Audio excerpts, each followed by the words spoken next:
Tabrakan maut terjadi di Jalan Rama Kota Semarapura, Klungkung, Minggu 19 Juni. 4 pengendara motor terkapar di jalanan. Informasi dari Satlantas Polres Klungkung, Senin 20 Juni, 1 orang diantaranya meninggal saat dilarikan ke RSUD Klungkung.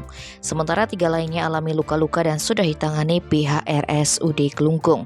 Kecelakaan tersebut melibatkan 2 kendaraan jenis Matic, salah satunya dikendarai Iwayan Sugiyarte, warga asal Banjarbias Kusambe yang tengah membonceng istrinya Niwayan Murni.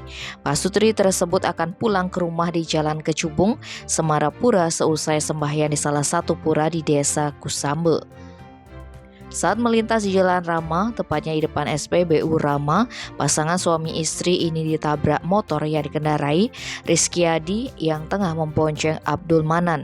Akibat tabrakan itu, Sugiyarte mengalami luka parah di bagian kepala. Saat dibawa ke rumah sakit, nyawanya tak tertolong. Kasat Lantas Polres Klungkung AKP Wahyu Joko Nugroho melalui keterangan tertulis menerangkan pasutri tersebut tidak memakai helm saat pulang dari sembahyang ke rumahnya di Jalan Kecubung. Kata Wahyu, tabrakan keras itu terjadi lantaran sepeda motor pasutri terlalu mengambil haluan ke kanan saat datang dari arah utara, sehingga sepeda motor yang dikendarai Rizkyadi dari arah selatan menghantam motor pasutri tersebut. Tim Bali Express melaporkan.